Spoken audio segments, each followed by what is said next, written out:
Gather, veterans. It's time to join the fight. The long war begins.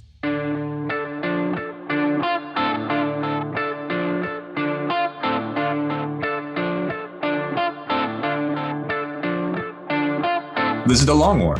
I'm Rob Baer, and joining me once again are my partners in crime, Kenny Boucher, Mike Haspil, and Wyatt Turk. What's up, guys? Yo, dog, great to be here. Greetings and felicitations. Hey, what's up, guys? I can't see Wyatt, but I know he's there. I'm here. His camera's off. So this is our holiday episode. We'll be back in 2 weeks? When do you want to be back, Kenny? What's good for you? January 8th? Sorry, 7th. Question mark? Was that like 2 weeks? Well, we have to see if 2 weeks. Time starts functioning correctly again. Well, I guess, hold on. There's the 31st. 31st is dicey. We'll have to play the 31st by year. Isn't that New Year's Eve? Yeah. So I'm kind of thinking the 7th is more realistic. Yeah. I'm down with the 7th. It just falls on, it's Christmas Eve, New Year's Eve. Yeah, it's like, yeah. There's definitely a 50% chance I'm going to be drunk somewhere. Let's just say the 7th. The year ender, the season finale of 2020 on the Long War podcast. There it is. You said it better than me. I like it. We got lots to talk about tonight. We're gonna do a listicle of the year, something that means something to us, and also there's some numbers behind some of the things. As Rob in the pregame show went through the Spiky Bits analytics to determine some popular discussion points throughout the year. There were many. There's a few, and we're gonna do Haspil's corner because I think he says he has a review. Mm-hmm. And Wyatt. Let's just get it going. Let's just get this bitch going. You got something for us? Ooh, yeah, I got a Christmas themed Would You Rather. All right, so let me set it up a little bit. So, you come downstairs on Christmas Day, you want to get your presents. They're waiting for you, but you have to fight either Krampus or Robot Santa Claus from Futurama to get those presents. Mortal Kombat with one or the other.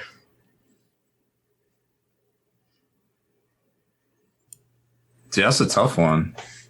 I think Krampus is going down because he's organic, so he can be hurt. Hey, Robot Santa has feelings too. Yeah, but he's got all those like zapper guns and stuff, and like a rocket sleigh. Yeah, and Krampus is an eldritch being from somewhere beyond human imagining. So it's toss-up. My gut was definitely Haspil, where I was like, I don't know. I mean, how am I going to hurt Robot Santa? But then, eldritch horror. Yeah. But, I mean, depending on what. I mean, if he's just like a Grinch level entity, I feel like I got him. I feel like I could choke that fool out. But I don't think my punches will have any effect on Robo Santa. So I'm also going to go with Krampus. Definitely gonna have to set. You'd have to set a trap for Robo Santa somehow, but Krampus probably not. I mean, it seems bad depending on how hard we go into the lore. On one of them is like a Terminator robot. Yeah, basically. The other one's gonna hit you with a wicker switch. Yeah, that's how I'm going with old school. Yeah, I'm like, you're terrifying. You're going down. I'm going to fail my sanity check, and my action is going to be to attack you. Yeah, I know. I saw where you're going with that. I feel like I catch him in that rear naked. He's going down for the count. Man, I don't know. What if I were to award you each a metal penitent engine and a sock? So we can go down swinging. Would that change your choice? Definitely gonna go out to Krampus with that. Yeah, with that, Krampus is done. It's over. That's a force. He's force gonna multiplier. He's gonna be like, I'm taking you away, and I'm an eldritch horror with magic, and I'm gonna be like, yo, I have an old school penitent engine in a sock. I'm giving you one chance to surrender. Yeah. Oh shit! A metal one? Yeah, shit! Exactly. Solid one.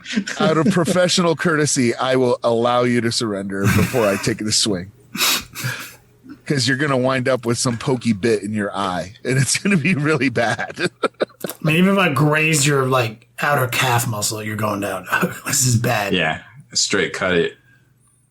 Did I ever tell you guys at the time I got the metal hive china that looked like the alien queen thrown at me, and it like bruised my chest for a week.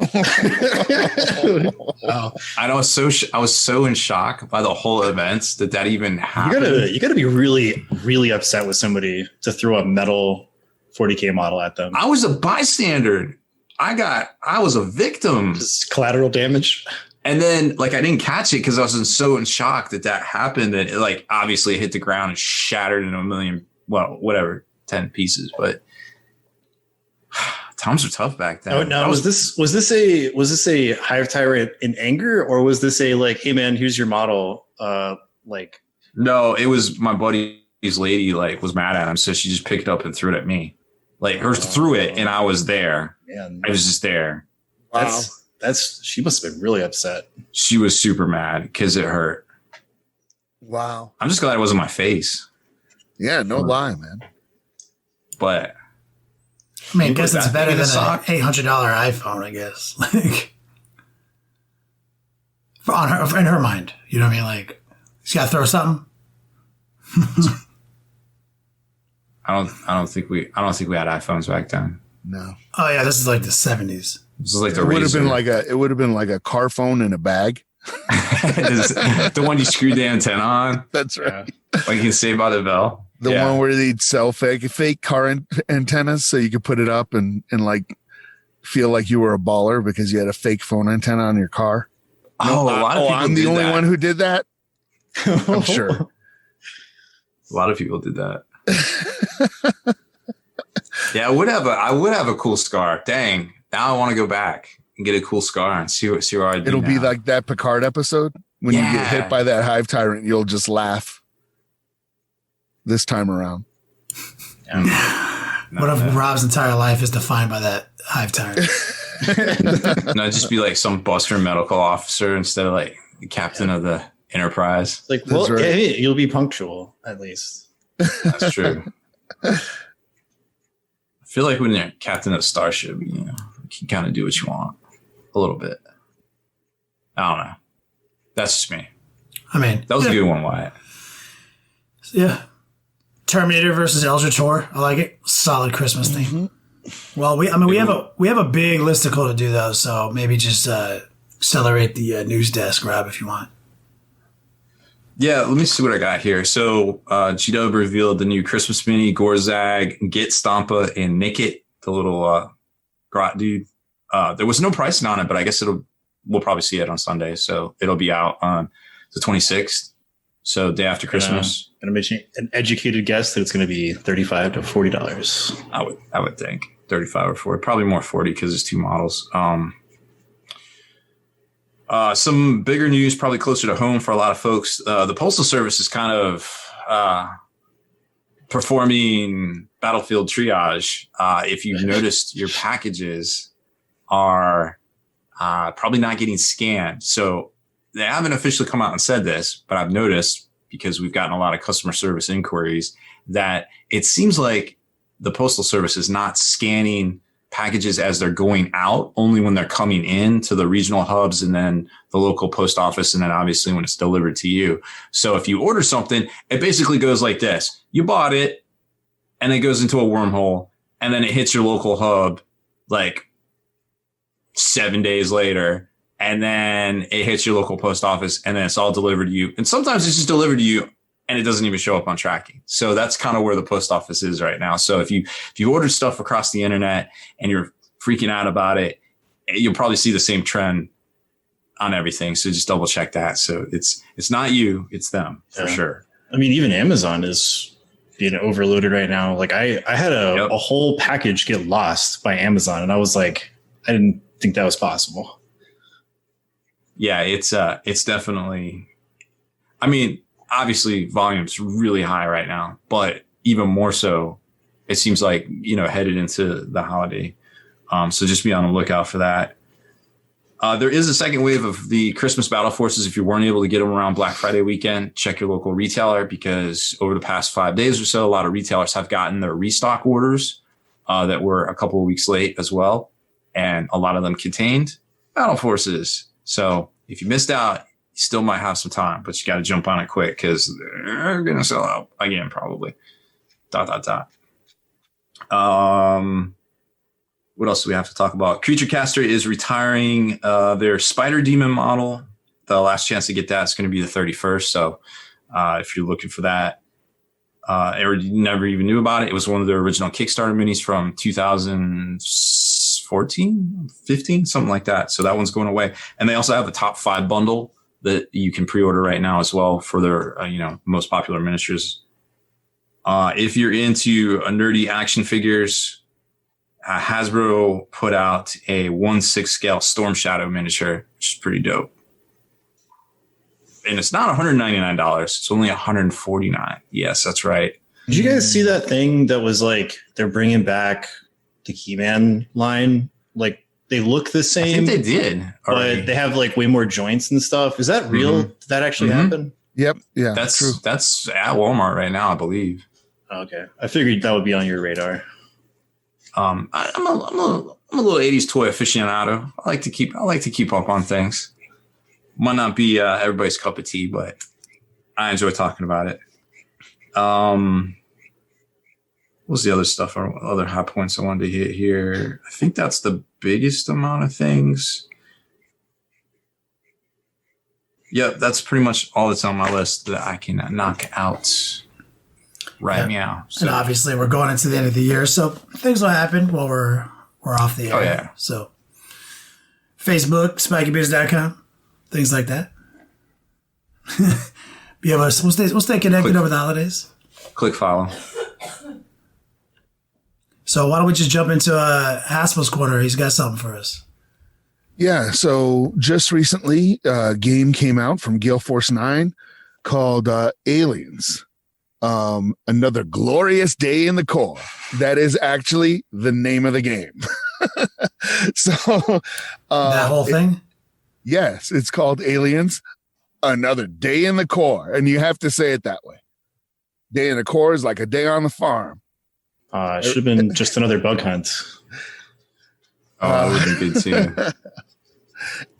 Yeah, it could have been just another bug hunt, but it's not. So it came out, that is the core game. It came out also with an expansion called Get Away From Her, You Bitch, which you can imagine is Ripley in a power loader against the alien queen. Comes with like a bishop that is torn in half. I was like, I love that miniature. I was just like, really? When I opened the box, I was like, really? That's awesome. And then it came with another box called, I think it's called Absolutely Badasses. Which are the remainder of the Marines, because in the core game, you get 7 figures. Not all of them are Marines. You get Ripley, you get Newt in the core game. So the other one fills out everybody. You get Burke, you get all the other Marines. And it is a really cool game. I picked it up thinking it was going to be a reprint of the old leading edge game called Aliens, This Time It's War. That is a very hard game to find now. However, if you want to play it, you guys remember Newgrounds? Like going back in a way? Yeah, of course I do. Yeah, Newgrounds has a digital version of that game called Aliens, This Time It's War. And it is very faithful little board game and a heck of a lot of fun. So if you want to play the old leading edge game, you can actually play it. And the old leading edge game was like 3 scenarios that really captured the feel of the film. This does also, in a weird way. It's a game for 1 to 6 players, so you can play it alone, which is why I got it. It's a cooperative game. It's you against the board. There are some mechanics. If you've played Space Hulk, if you've played Gears of War, the board game, you're going to recognize some of the mechanics. You're going to jump in there and be like, okay, this would have been called Overwatch. It does capture the feeling of just being overwhelmed, of that panic of aliens. So in that sense, just playing it alone, I was playing the first mission called Newt, where you have to find Newt. So, and just Mostly. playing it alone, it was pretty intense. And I was controlling everything. So it's like, it would be hilarious to play with like 6 people where everybody has their own agenda that they're trying to do. It would be a lot of fun. It's not as chaotic as Space Hulk because Space Hulk has a timer. So, if you're playing the Marines, Space Hulk puts a lot of pressure on you to get things done right away, especially in a team game. This doesn't have a timer. It does have like a card resource system that you burn these cards to basically use your equipment, which is a lot of fun. Overall, I would say for people probably listening to this podcast, this is like an 8 out of 10. There's some things that probably need a quick FAQ, or I was doing it wrong because I was just kind of like, that seemed really easy. There seemed to be a lot of, there's a lot of dice mechanic, like luck involved with the deck and everything, but I didn't see that as a negative. I saw that as I can replay this a dozen times because every single time the luck might break a different way, and something that's like really, really hard one time might turn out to be easy and vice versa. Where I think Gale Force 9 messed up is, and it's not going to affect people that listen to our podcast because we're used to opening a box and getting a bunch of sprues and you have to assemble stuff and then you play the game. But the board gamer crowd, right, is not liking this game because they're walking into the game store and picking up the board game and then opening it thinking, well, I'll just read the rules and then we can play. And it's like, nah, you have 16 aliens you got to assemble and 7 of these other figs, Marines. And so your average board gamer does not have glue on hand, does not have clippers, does not have, an X-Acto knife on hand. So these are not easy to build figs. They're not snap fit or anything. So you absolutely have to glue them together. And I was just like, I didn't even think about it until I started reading some reviews online, and people were really slamming the game because they haven't been able to play it. They opened it up, saw the miniatures, and just went, nope. So what I would advise Gale Force 9 to do, but they're not going to listen to that to us anyway. But I would just tell them to include 7 tokens, like just send them to the stores to attach to the box of the heroes, of the hero guys that you would play, because they already have alien tokens and they have blips just like Space Hulk. So that's what I would advise them to do, is just include like 7 tokens, or even tokens you could cut out, like print out and cut out on cardstock or something to play. But the figures is a big speed bump for a lot of the people right now. But if you like aliens, I'd say pick it up. I think the core game is $60. The miniatures are a little bit, they're good enough is the way I would put it. I thought the Aliens versus Predator miniatures were better.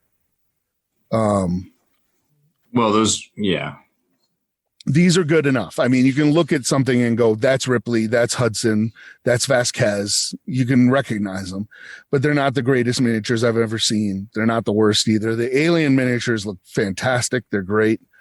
I think you can pick up everything involved, like the whole experience, for $150. So it's really not that bad if you're an Aliens fan. It's a pretty baller set right there. Yeah. And there's I wanted to talk about this. So there's 6 missions in the core game. The first 4 you can play independently, or you can play as a campaign. So you play these like 3 missions. The first one's always Newt. And then you wind up like the last mission's always survive, and you can play like a resupply mission or a rescue mission in case one of your people get taken out. But there's basically, you can play 4 missions as the campaign. And if you're playing the campaign, your resources only carry over from the previous mission. It's like Iron Man. Yeah. So it gets really, really hard. And then they have like a battle royale version. They have 2 different versions called Bug Hunt. And you start the game with no equipment and no weapons. You just start with a pistol. and it drops you in there and you have to survive. And I'm like, that sounds hilarious and also really, really hard. And I like the fact that it gives you a way to score how well you did. Like by counting how many cards you have left over and how many characters left alive, it gives you a score. So I'm like, you're going to lose this game a lot. So I'm looking forward to when your score total is built on like what's left of resources. It's Exactly. like the Oregon Trail almost. Yeah, exactly. So it's just like, I was like, oh, this sounds really cool. Only your kids died high score. Yeah. And Orc Pride in the chat is asking if the miniatures are the same size as the ones from AVP. I don't know. I can check and maybe post about it later. I don't think they are. And the reason I say this is they struck me as small when I looked at them. They're probably not then. Yeah, if I was guessing, I would say these are 25 millimeter true scale. So they compare to like Lord of the Rings, like GW Lord of the Rings human figs. They're small. I mean, they're noticeably smaller than GW 40K figs, which I think they say they're 28 millimeter heroic, but they're closer to 32. Yes, I think so. Yeah, these were definitely small. And that was one of the things that I noticed is when I was like looking at them to go, how am I going to paint this? I was like, man, this is significantly smaller than what I'm used to painting. So they're not like 15 mil or anything insane, but they're not as big as GW minis for sure. Yeah, they're on that true scale. Yeah. A little bit more subtle, softer. Something with giant, oversized hands wouldn't look right next to them. No, exactly. Yeah. They're definitely true scale. So that's a pretty fucking cool find. I know you're a huge fan of Alien. Yeah. Aliens is actually my favorite sci-fi movie ever. So wow. Yeah. So I thoroughly enjoy it. I feel like I knew that about you. I thought it was. I wouldn't have no less than 3 face huggers just lounging around my basement for no reason. Those things are legit looking. It's true. You also have the radar thing. The scanner. Oh yeah, the motion tracker, the M41A pulse rifle, and I even have a grid case Model 3 computer, which I'm really dating myself now, but that is the computer that they use to run the sentry guns in the director's cut of Aliens. And I picked one up at a flea market for like $20. The guy was like, "Oh, it doesn't work." I was like, "I don't care." And it turns out I got it to work. And I have a program on there that replicates the sentry guns. So it's just amazing. Written in DOS. Classic Mike Haspil. Basic. Oh my God. That's pretty fucking cool, man. I can see why the nerd community, though, the board game nerds not liking this game. Yeah. Yeah. Yeah. If they had just included like some cardboard chits. Well, it seems like they did, but they only included some for the aliens. They didn't include hero ones. Mm-hmm. And it was just 7 chits. That's it. And it would have been fine. Yeah. Well, they can still fix it. Probably. Yeah, they can fix it. Yeah, or board game guy or board gamers are just gonna have to like put their foot in the door on build them up. Yeah, they're gonna have to step up. Maybe that was the intent. Maybe they don't want to change. They were like, no, we want to like get them used to the idea that like craftsmanship is cool. Well, it surprises me though because with Spartacus, they had actual miniatures, that were monocast. They were one piece. So I don't know what the decision idea was into going and making this, but I mean, I like it. I've been assembling the stuff and I'm enjoying it. So maybe has to do with like they wanted to increase the quality and the value of the product because it's like you're like their target audience, right? Because like Aliens is a pop culture like icon, but It's definitely not like the juggernaut that it once was. Oh yeah. So like I'm sure they had the ability to do just like cheaper, more simple monocast figs that you never have to paint. But like, maybe that was their thing, is like, we're going to market this more to like the aficionado rather than the lowest common denominator. Yeah, very true. Because like if they wanted to, if they had included like this entire thing as just with none of the models, just the cards and the game boards and stuff, they probably could have put this out for, $30, Wow. and it wouldn't be, but it is a premium product. It's really nice. The boards you have these different dials like X-Wing that control how, like when you aim at something, you're probably going to hit it the first time.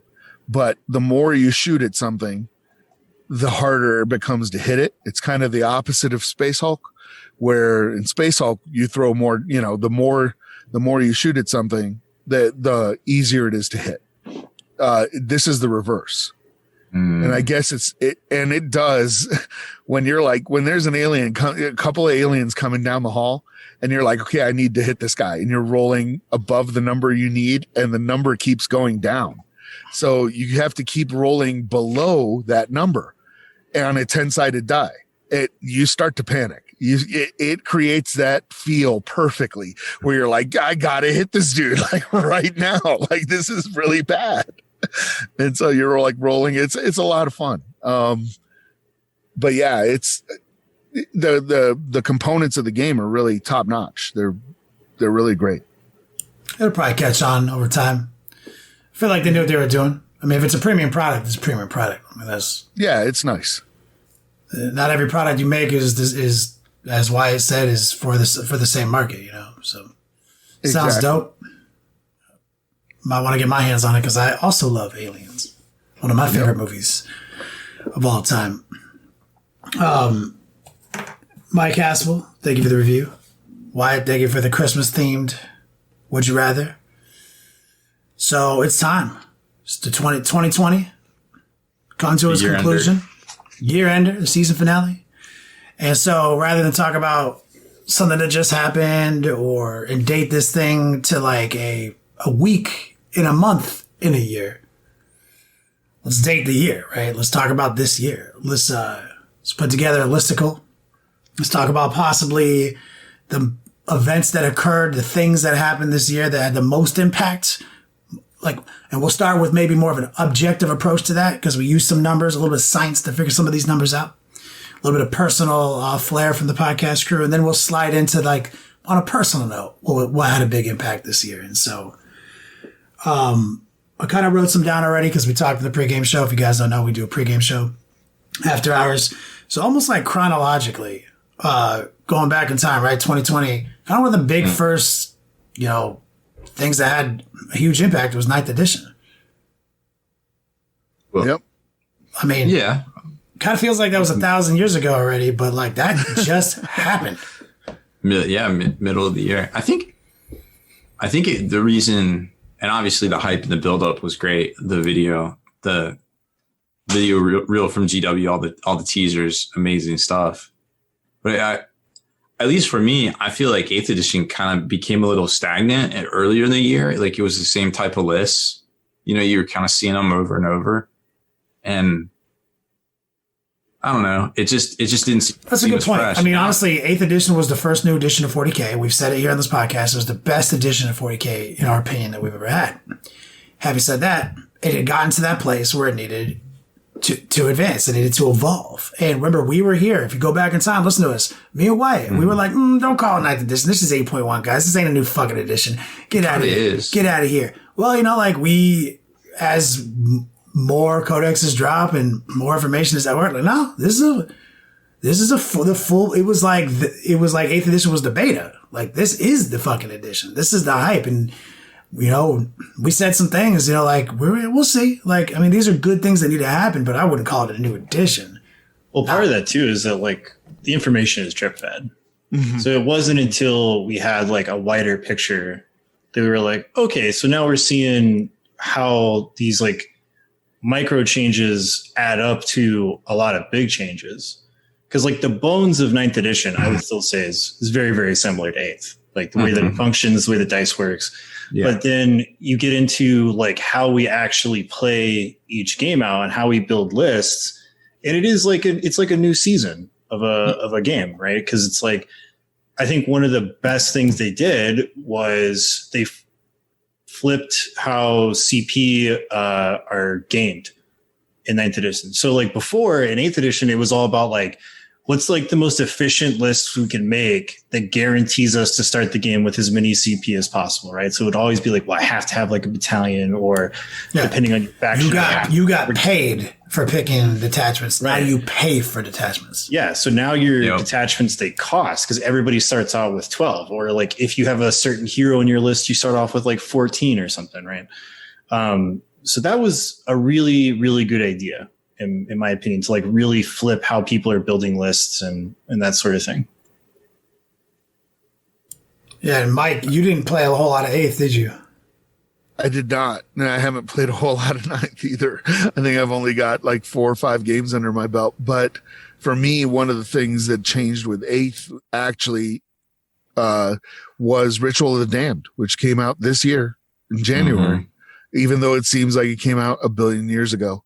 And that fixed the Grey Knights. Like in one fell swoop, the Grey Knights went from literally unplayable, like auto lose, or practically auto lose. They weren't auto lose, but there were only some builds that were viable, to overnight, Ritual of the Damned drops, and all of a sudden it's like, whoa, Grey Knights are back. And that feeds in because now we kind of learned that these were ninth edition. Yeah. Psychic Awakening books. And So ninth edition had a humongous impact on us this year. Obviously, we were locked down. We were safer at home. Haspil, you got more games of ninth than I do. You're an expert at this podcast. TTS, man. That's it. It is my hobby saver, honestly. I mean, yes. And you still have your data files for Haspil's Beats Lab with the game table and everything. Wyatt spent some time in there slingshotting dice at each other from across the table. Yeah, we never actually played. We didn't play 40K. We just threw dice and terrain at each other to see if we could make it bug out. Yeah, then we started coming up with like little mini games on how to flick the dice around. It was ridiculous. How to score goals. Yeah, basically we were playing football with ninth edition, man, huge impact. A lot of things happened. It's kind of like when fourth became fifth, right? Like that is a fucking new edition, but kind of learned from because fourth edition was very different than third edition. Yeah. Right. There was a big pendulum, a big shift. And whereas fifth wasn't that much different than fourth, but it like worked out all the kinks. And left some things behind, whereas like ninth feels like the reverse, where it's like, ooh, this is like the pendulum swing was really good, and let's just nudge it a little further, instead of like having to come back. Like, so this is unprecedented in my time playing this game, that I felt this way about new editions back to back. Like I was like, it's just more of the good, versus like, rein it back. It's just different emotion. I don't know if you guys feel that way about it. I definitely I got hyped immediately. I don't know, when they played that trailer and you hear that sister battle and she says something along the lines like, in the darkness of the far future, the weak and the faithless, the way she just said it, and I don't remember exactly what it was, but it was like the weak and the faithless find no deliverance or something like that. And then you got to like immediately afterward, you see what a Gauss weapon does to a guardsman, and you're just like, whoa, like this is real. That escalated. I think Wyatt killed a guy. Yeah. Where'd you get a grenade from, Wyatt? Just found it. Yeah, the hype was just so over the top of that video. That trailer, man, I watched it 1,000 fucking times. That's definitely one of the, not just 2020, I'd say that's one of the hypest 40K moments ever, is that like trailer. Because it's the first time they've done something like that, right? Like game companies have been doing stuff like that for a while now, where it's like oh, hey, here's like the 2019 League of Legends like season kickoff cinematic, right? They've been doing that for like a decade almost, you know? Mm-hmm. And it's always like super cool and pretty hype, and you can go back and watch them, and it's super awesome. So it's like watching that and having them sort of in a little way, because they haven't really done a great job of this, but in a little way move into being a more modern game design company. So that was cool. Well, agree. Yeah, I think it was very hype, and I think a lot of people are still going to look at that and for get inspired to play this game. I think they need more of that stuff. Honestly, like I think that it would be a really great business thing for them if they installed like a couple of cheapo TVs into every one of their locations and just had like hobby videos, their like dinky little podcast they do, the cinematics every like hour. Yeah, just have loops of have like an hour or so of like streamed content, or like strung together content of like that stuff just to like be playing in the background. Like that'd be really cool. Mm-hmm. But no, they're like, no, we're just going to play the same CD of licensed songs that we've had since 2004. Good stuff though. Yep. It's basically when you run a store and you hear that CD every day for an 8-hour shift, you're just like, if I hear the fucking soundtrack to Enemy at the Gates one more time, I'm going to go postal. I guess you could just put it on, shuffle or whatever. Maybe that would help. Nope. Little known fact. It's only 40 minutes of content, dude.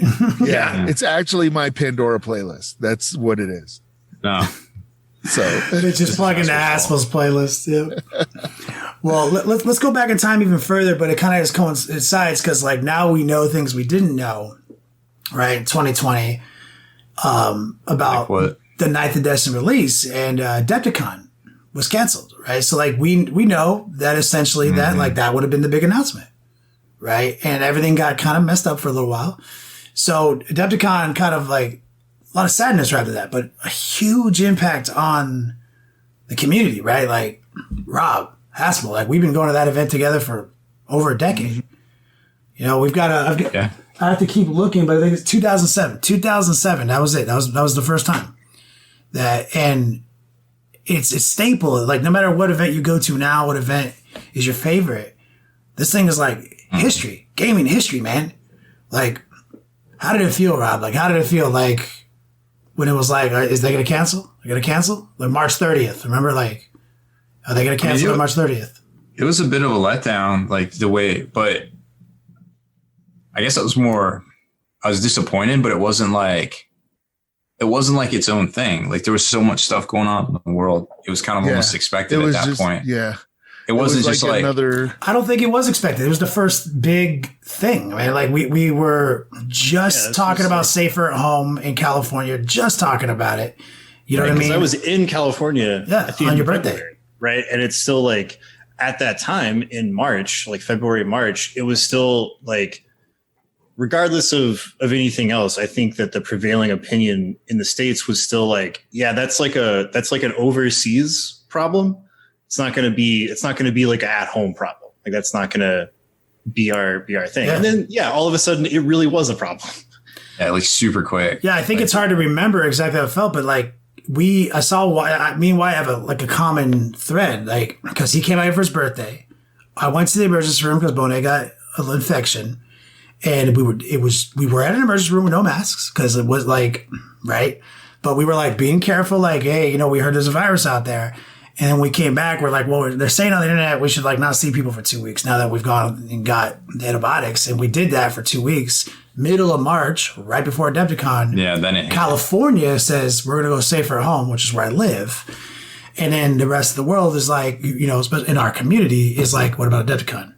That's like, that was the snapshot of the emotion, man. And it was in stages because it was like, okay, well, it's like, it's not a big deal. It's not going to hit the US, right? And then it did. And then people were like, well, it might hit places like New York and LA because those are like big coasts and all that sort of stuff. But it's like, it's not going to, like, this is a suburb of Illinois. Like, it's not going to be, and then it started getting everywhere. And I was sort of like, I was never going to go because I couldn't go because it was on my lady's birthday. But I felt profound disappointment like not like obviously it wasn't like not questioning the decision. Obviously, like because like this is a wargaming show, Mike, right? So we gotta talk about wargaming, right? So it's like as much as I want to talk about every other bad thing that's happened, it's like everyone's worst day is their worst day, right? Like that shit sucked, man.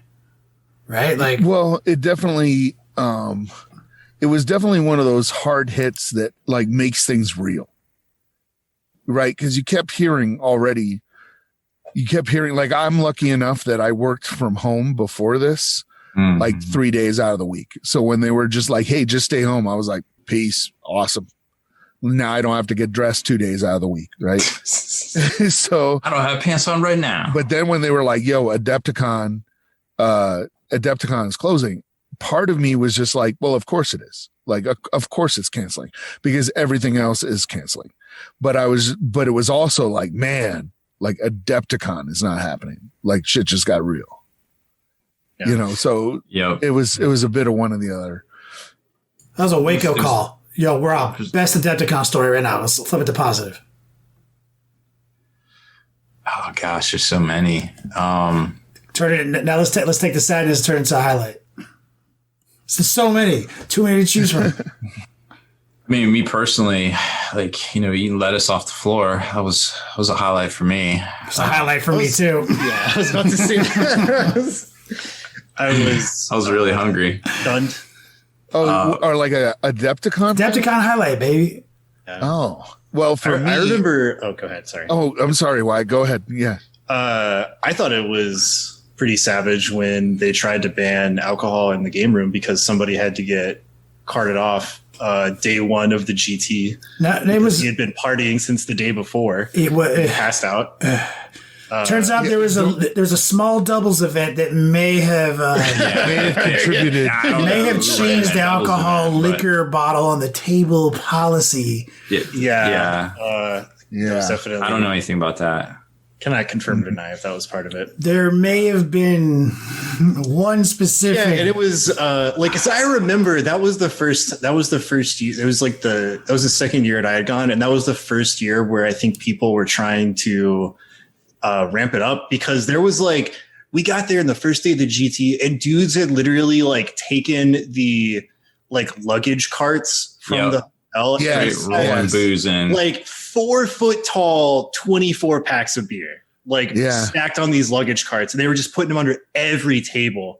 And I was like, those dudes are heroes. Good for not every hero wears a cape, Doug. And then after round one, it was just hey, no hard liquor in the game room. We were like, what? Why? This is stupid. And they were like, no, somebody had to get carted off. And get their several people at 11 a.m. By the way, 11 a.m. 11 a.m. Get ambulanced out. I have a funny story too. I don't know. Wait, it's Haspil's turn. You did salad. Oh, he can go. That's fine. All right. No, I want to hear Haspil. I want to hear Haspil too. So I'm very curious. Well, mine is I have two, but the first one's super easy. It was the year we made it to the top 10 Adepticon displays. The showcase, when we made it to the showcase, playing our Inquisition list. With your hot ass display. That was an incredible table. Yeah, that was the first year I went. That was when I met you guys for the first time. Yeah, that was everything was banging that year. I had lost close to 40 pounds. And then we made that, we were having a blast. Playing my armies. Yeah, because you got the pick that year because I made you do chaos the year before. Yeah, and then we made the top, the top 10. The GW showcase, yeah, it was that was top notch. That was easy. And you put a lot of work in on that. Look good. Yeah, and then my second highlight, it also ties into this year, was a full circle thing. That little breakfast cart that you have, not a cart, but it's the little breakfast line where you just buy muffins or whatever. Yeah. Mm-hmm. At the thing. So I'm standing in that line. I look over and I'm 2 people away from Graham McNeil. And he turns and he looks at me and he goes, "Hey, are you Mike Haspil?" And I was like, "Are you Graham McNeil?" And we were just BSing because 10 years before, I had been hanging out with Phil Kelly and Graham McNeil and asking him how to become a Black Library writer. And here I was hanging out at Adepticon, and he knew who I was. And I was just like, that's pretty dope. What an amazing feeling. It was pretty awesome. That's a good one. That's way better than all mine. Mine, I think Haspil was there. It was my birthday. Because, in case you guys forgot, Adepticon, you used to swing around the calendar a lot. My birthday is the end of April, guys. Oh, I know this. I know what's coming. And we won the team tournament, the 4-man team tournament. And Sunday was my birthday. And remember we went to the bar? Oh. We went to Harry Carey's. Yeah. Oof. Harry Carey Steakhouse. And that is the largest tab I've ever seen in my life.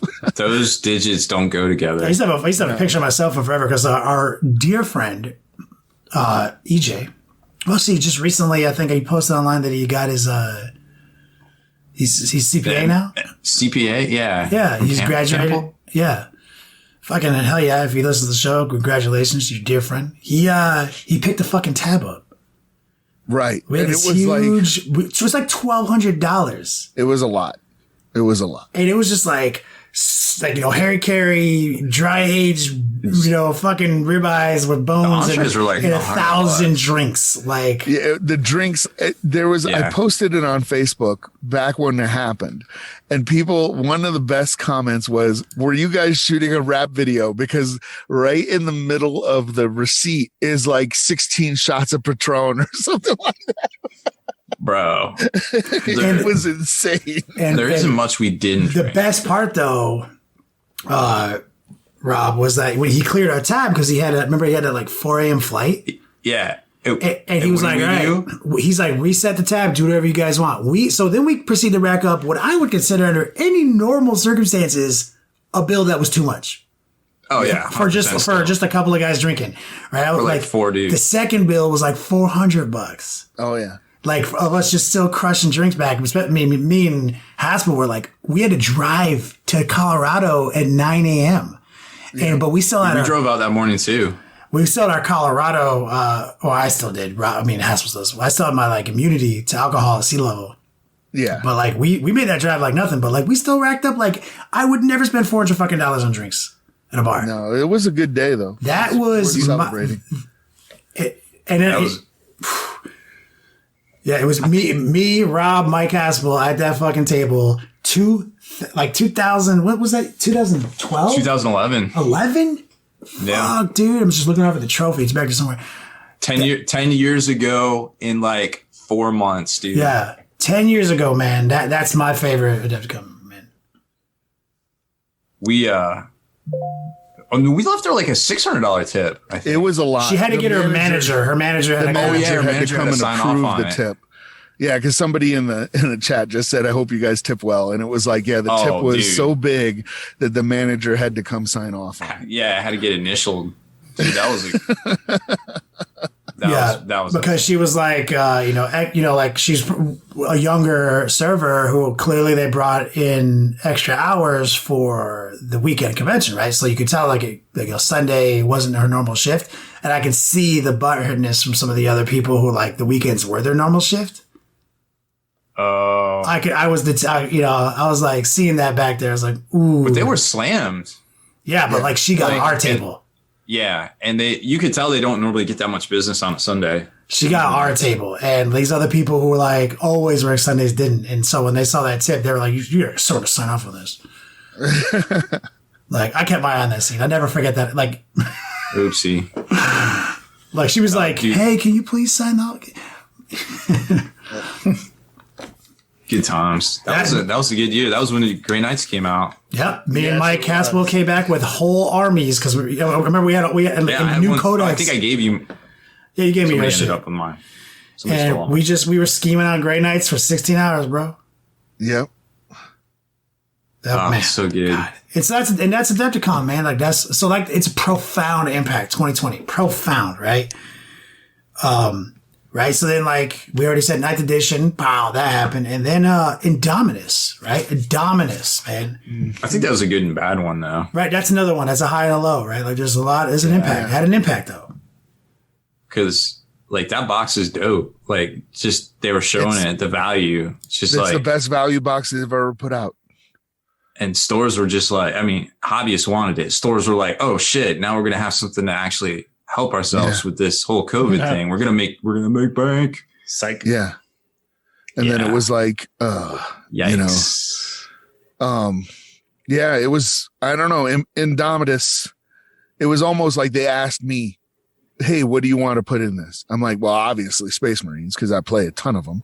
And why don't you throw in a crap ton of new Necrons? Yeah, well, let's just reboot Necrons. Let's just reboot that, and it was like, oh, I paid for it. I paid for it this year because they released like all of 8th. Part of the reason I didn't play 8th is because all my factions sucked. Well, 9th edition, they were like, oh, Mike, what do you play? How's your wallet feel? How's Death Watch? How's Space Wolves? How's Grey Knights? How's Necrons? I was like, oh my God, people, I'm out of money. Stop it. Yeah, I think it was good and bad. I mean, it's obviously a quality box. There's still some out there, the made to orders, but I mean, it was the scalpers. That was part of the big feel bads with Indominus was the scalpers. You know what I mean? The guys who got it and they're selling it for $1,500. But then all of a sudden, that was the thing is it was supposedly, like, hey, we're giving out this many stores, and then immediately people put them up online, and then they're like, no, that was GW on trial. That was our best podcast episode this year. I mean, that's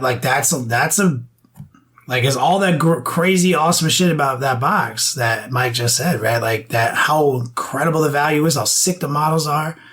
Fuck, man, And then GW on trial, man. Like, what the fuck happened there? It was the first big snafu. That it's like.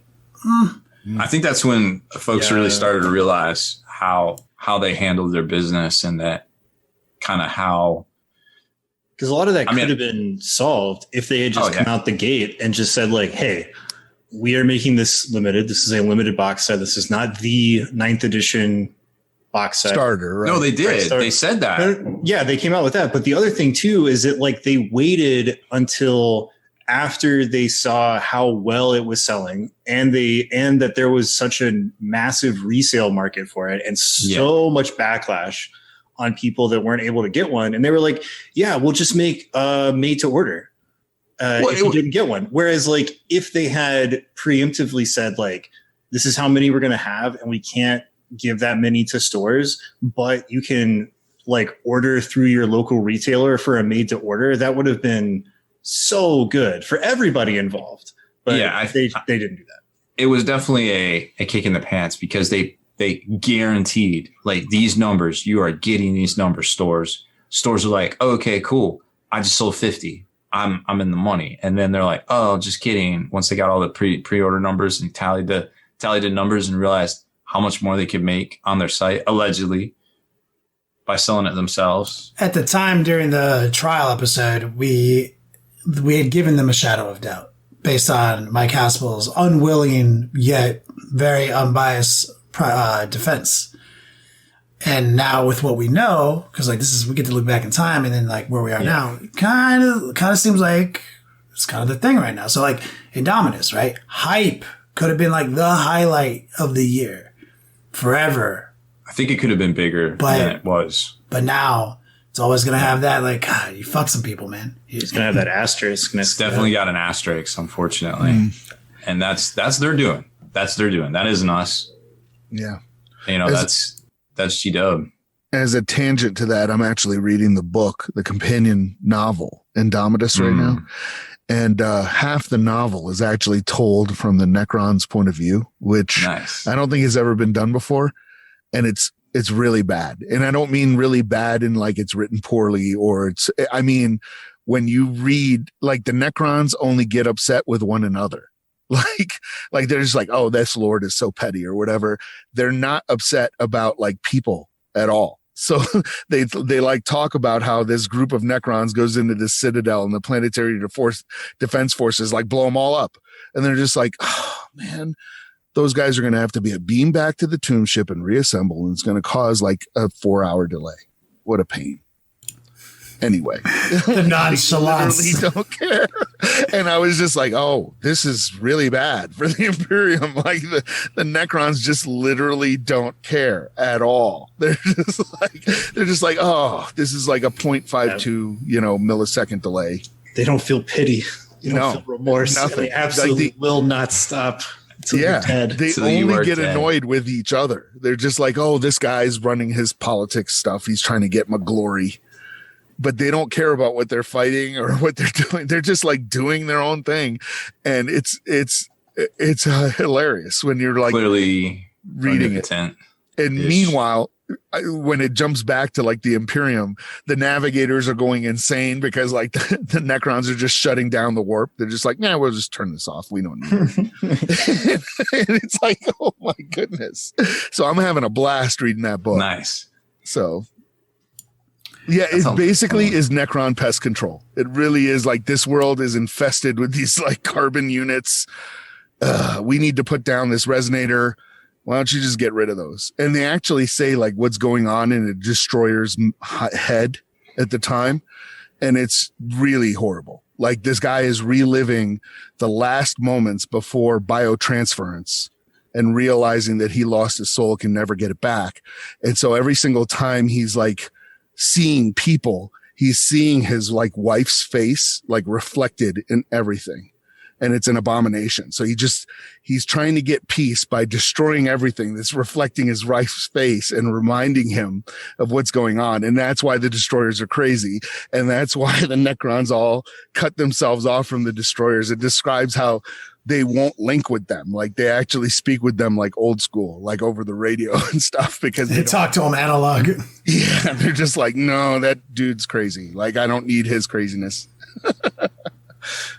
That's actually fucking dope, man. I just thought, I love that. It's really good. I'm enjoying it. So yeah, give it a read. I'm only about maybe a little past a third of the way through. So this one's Wyatt threw this one out, and then Rob was able to back it with analytics on the website. He said Witcher, and then we were like, it's got to be wargaming. But then what happened there, Wyatt? So like The Witcher was a phenomenon, right? We all watched it and we enjoyed it. But then like as part of that, after The Witcher was like blowing up and we were all like stuck inside, Henry Cavill, who's the lead in that show, he came out and he was like, well, I can't work. So my two things that I wanted to do was like rebuild my computer to play more games. And I wanted to like paint these models that I've had for a while. And it turns out to be like 40K. And he's like, yeah, I'm painting like these custodian guard dudes and they're super cool. And the internet went aflame. Yeah. Because he also posted a picture of him painting a custodian, not just saying it. Like, yeah. Because like some people will like say that they like nerd stuff to seem cool to like their demographic, but he's just like, this is like cool shit, and I'm doing it. Yeah. that had an impact. Had a fucking impact. We know that lots of famous content creators in the movie industry, novel writing industry, are nerds, right? George R. R. Martin, but Henry Cavill, Brandon Sanderson. When I go to FanX, Brandon, half of the panels Brandon is on are about Magic the Gathering. They're not about his books. I'm serious, because he's like a Magic the Gathering player. Like he's ranked and everything. So. I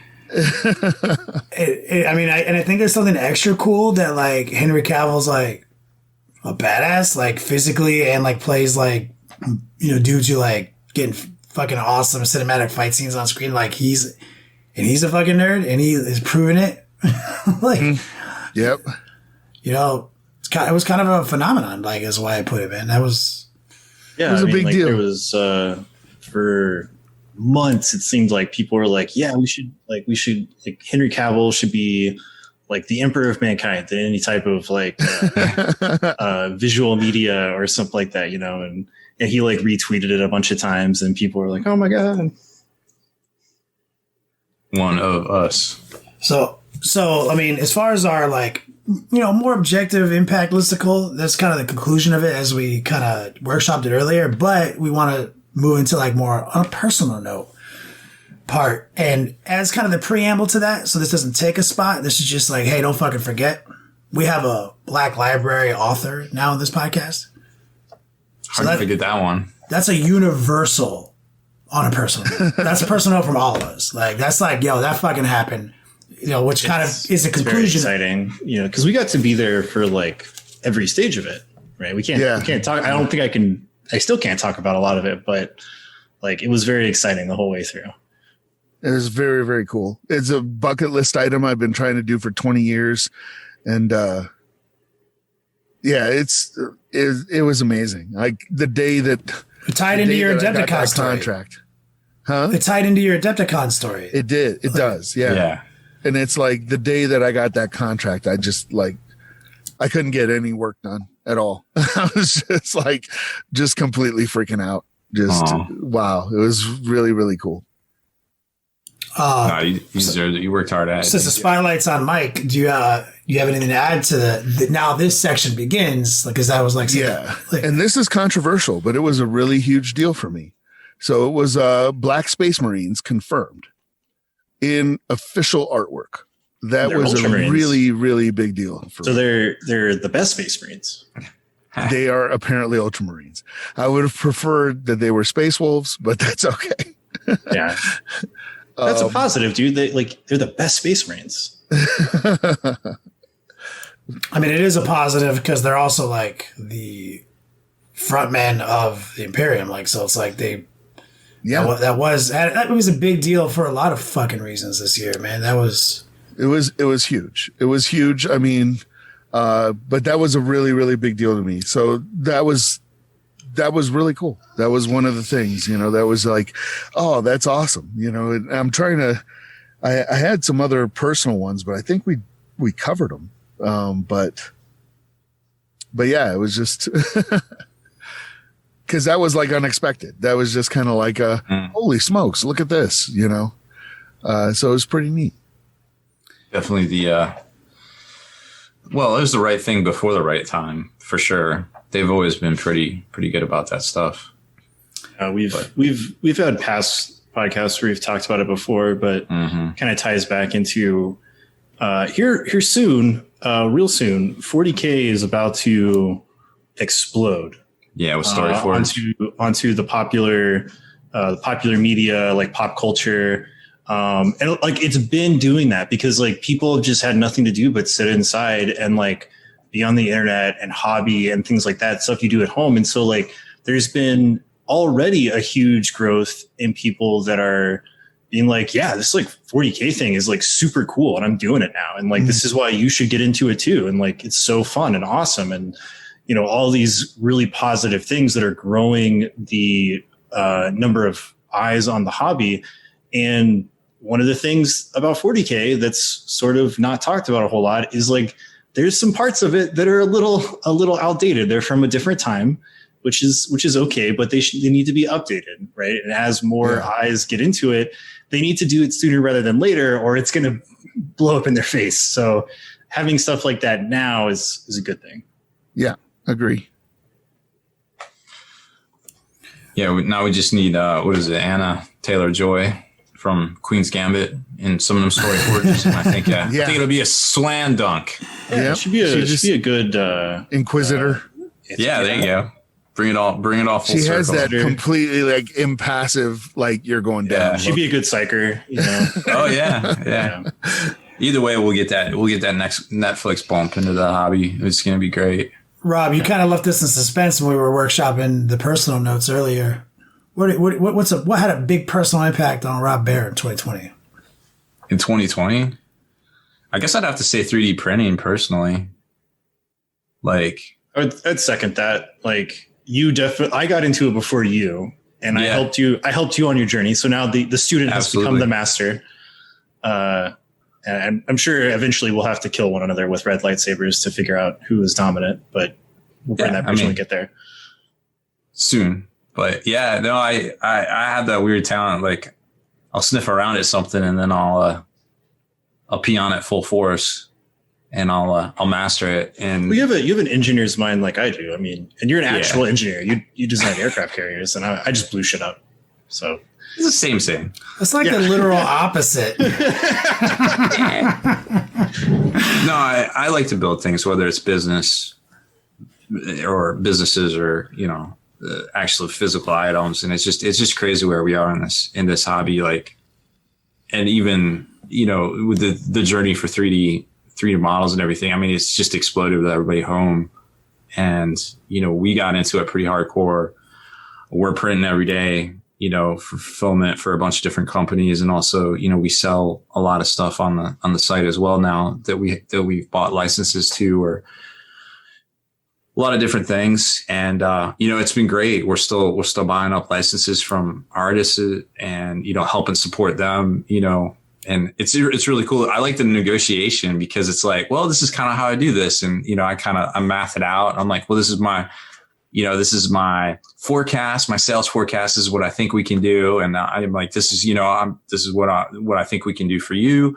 And, sometimes they're like, that's great. Or I want more. I value this. And I think at the end of the day, it's really important that artists get, appreciated and valued, because I don't think there's a lot of that out there. You can definitely see in commission painting.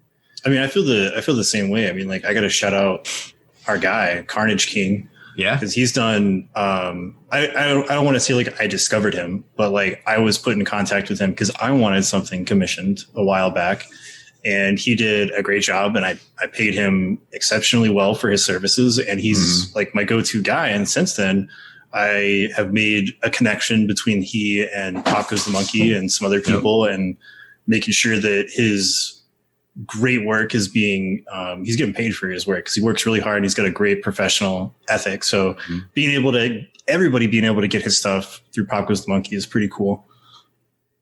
Yep. Yeah. He's one of the main artists over there. So it's been really cool to kind of help artists where possible, and also game stores and also brands, just keeping the word out there, that's a good point, Rob. Going to, what's that? Listen, that's a good point, man. Like, it's like, on a personal note, 3D printing is awesome, right? But like for you and what you've done with it, but like also like just hearing you talk about how like the business works and how like, it is branching out. Like, artists are being paid, employees are being hired, economics are existing, and stability is coming to some people's lives. Like, that is that's a pretty impactful thing down in your neck of the woods, man. That's awesome. Well, thank you. I think it's important that artists and game stores that we support them, because the hobby would be completely different without them. Like, in a way, I don't think a lot of us realize, or a lot of us would even like. So it's important that we try to maintain that for sure going through these times right now. So that's kind of what I've been focusing on. I haven't hobbied a lot, unfortunately. I did finish up a Night Porphyrion, which was pretty fun project, but that took like a year.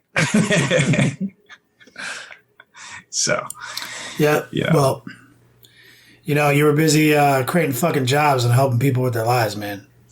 Good job. I feel like that's more important than pain. But yeah. It's just to hear the way you talk about it. Like, obviously that means something to you, man. Thank you for sharing. Now here's Wyatt's way less cool thing. Oh my God. Wow. Go fuck yourself. It's awesome. So yeah, like beyond 9th edition, because there's a lot of hype around 9th edition. We're really happy with it, even though at first we weren't. Dominus is super cool. But that like was about it for me as far as like 40K models are concerned. Personally, I really liked Gazgul, but I'm not like as into it as I am other factions in 40K. So wargaming wise, I think one of the coolest things that happened, and it was pretty recent, was a new season of Blood Bowl. Like I'm a really diehard fan of Blood Bowl. It's an amazing game. I love the idea behind it. It's I've said this before, but like if 40K didn't exist, Blood Bowl would be like my main game. That's how much I enjoy Blood Bowl. So getting the new season, bunch of new models with the new teams, and like the updated support as well as the new starter box is really, really cool.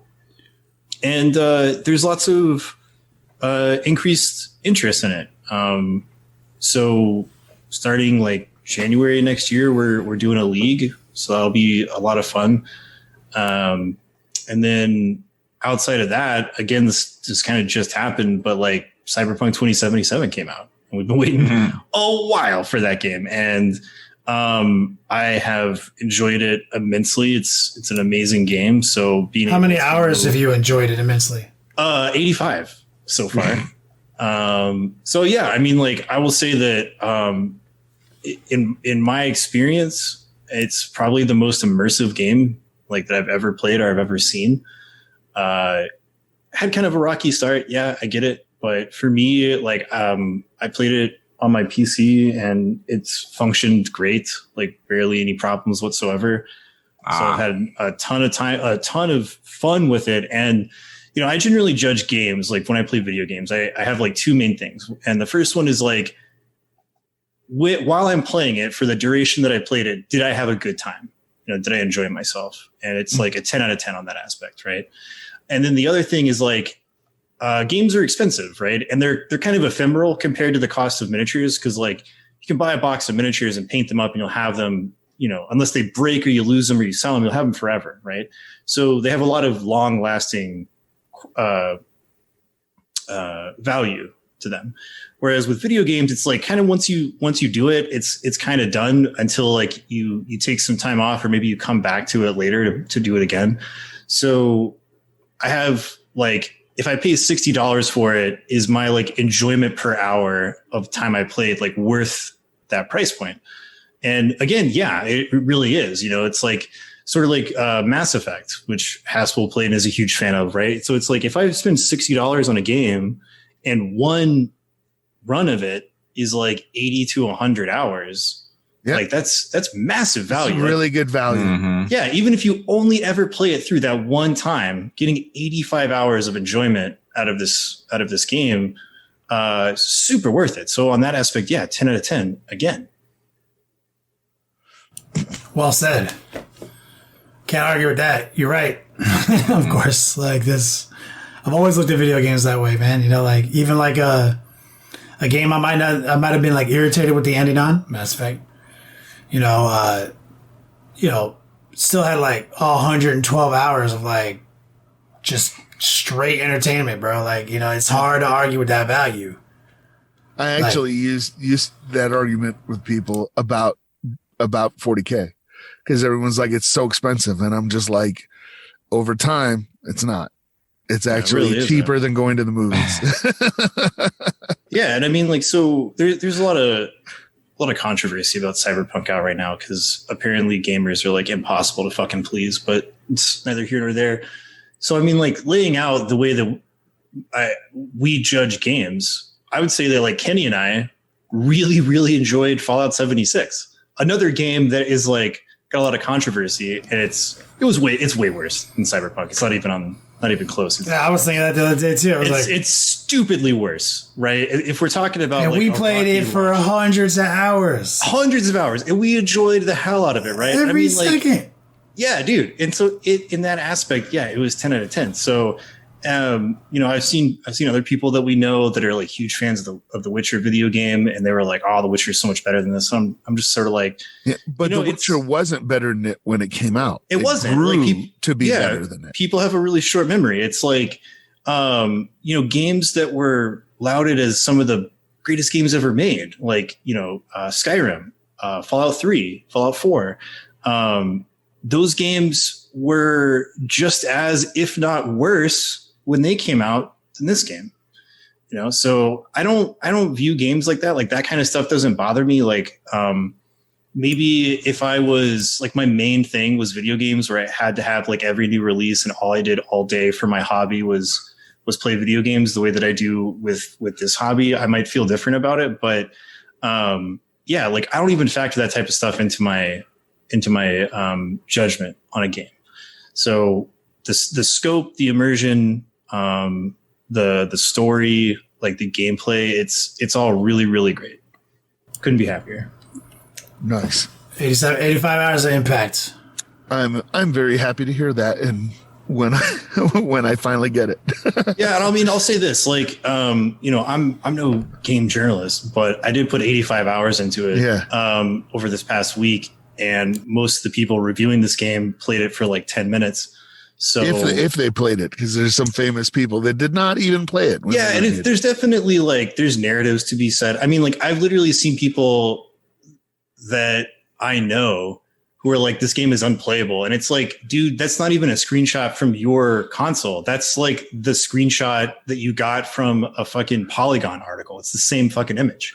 So like, how can you say that you're being truthful when that's not even the same? Like you're not even presenting your truth. Yeah. So, and I'll say this, like, I say the same thing about movies is like, you can't judge a movie unless you've seen it. You can't judge a game unless you've played it, right? Because you can hear what other people say, but you don't know for sure because you haven't experienced it. So if you want to play Cyberpunk, right? Like we've all been waiting damn near a decade to play it. And if you're hyped about it, then just play it, right? And then make up your own mind because you can always get a refund. Yeah, and if you're PS4, I think there's different experiences for different platforms with that game too, which a lot of people are forgetting. Yeah, we kind of hinted at that at the in the pre-show where it's just like, hey man, we've known that the new gen is coming out for like 2 years now. PlayStation 4, Xbox One, they're so old that they've created new versions of those consoles with beefier components like 2 years ago from now. So it's like if you're playing this next gen game that's not optimized for a console that's almost a decade old, that's like you should have seen this coming. Like that's Haspil. What's your quote, Haspil? PC Master Race, get good, scrub. Yeah, I mean, like there's a parallel to 40K, right? Like if you get into 40K, you're kind of making an agreement with yourself that like every so often you're going to have to get new stuff because things are going to get updated, right? Like you can't play 40K with the guys with a codex from 1994. Like you just can't do it, right?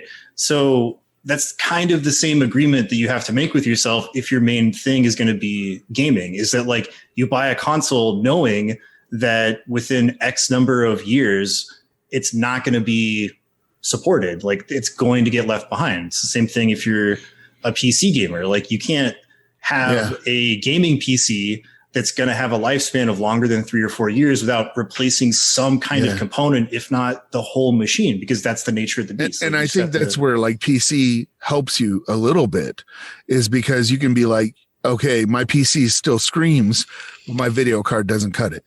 Yeah, just so you can replace your video card. Whereas with like an Xbox One, you just got to get another console when they come out. Yeah, we've had consoles since when, like 1983.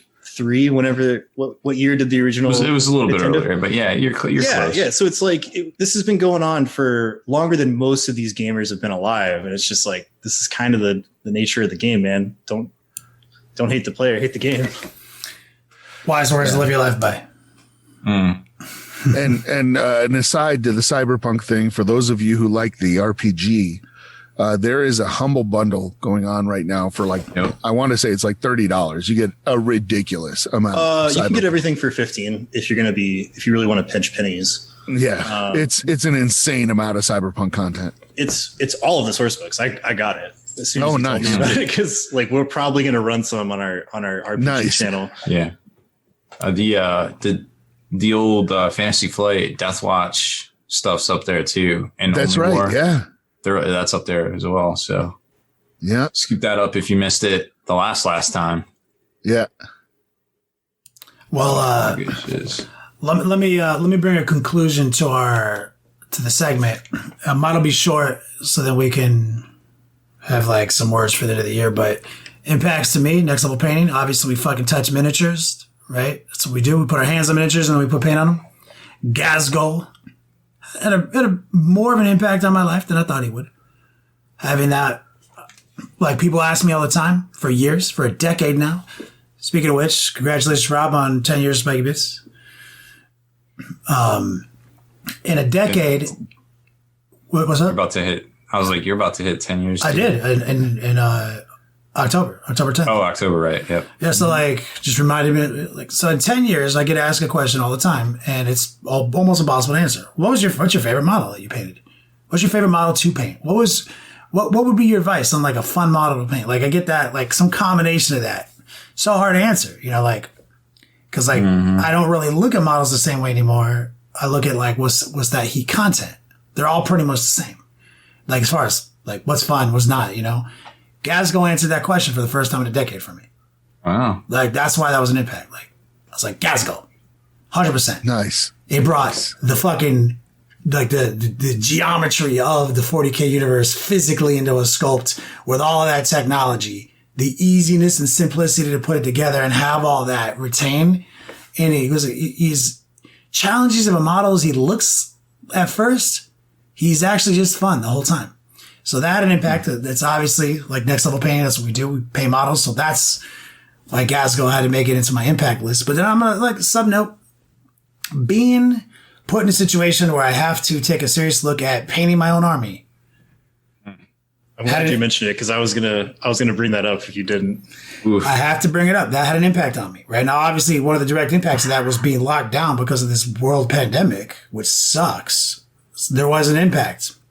And being obviously shamed by my dear friend Wyatt played a big factor there. But taking a look and having things like 9th edition roll out. And then, we got,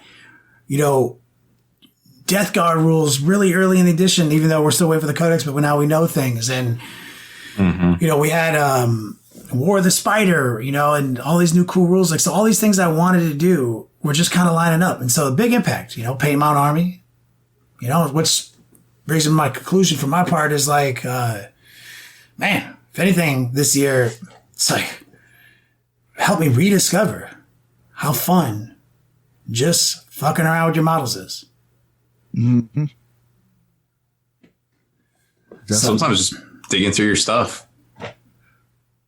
Yeah, like that's not something I really, got a lot of enjoyment out of it anymore. And so I, for one, am really fucking looking forward to 2021 and the slow eventual return to trade show lifestyle and also coming to that scene with, stuff I just cherish, It's kind of what the towel shoemaker shoes. The shoemaker for the town always has like the.